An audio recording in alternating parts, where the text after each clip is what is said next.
स्वर आदि वर्णों की देवात्मकता।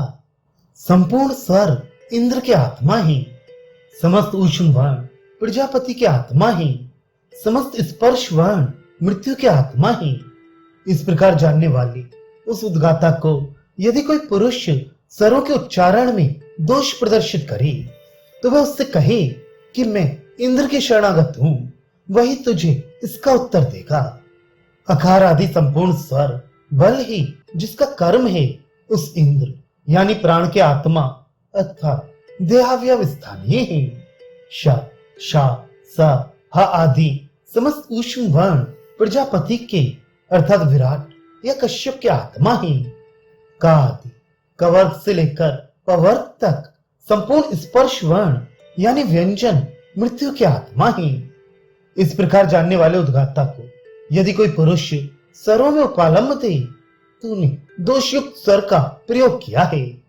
इस प्रकार उपालंब दिए जाने पर वह उसे ये उत्तर दे कि स्वरों का प्रयोग करते समय मैं इंद्र अर्थात प्राण रूप ईश्वर के शरणागत आश्रित था, अतः तुझे जो कुछ उत्तर देना होगा वह इंद्रदेव ही देगा।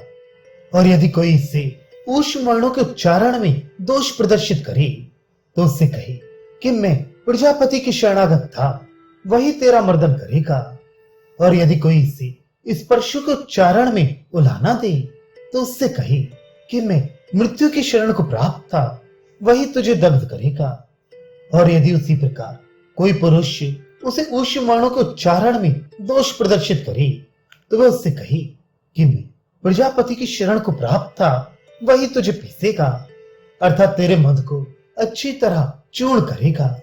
और यदि कोई इसे स्पर्शों के उच्चारण में उलाहना दे तो उससे कहे कि मैं मृत्यु के शरणागत था, वही तुझे दग्ध यानी भस्मीभूत करेगा।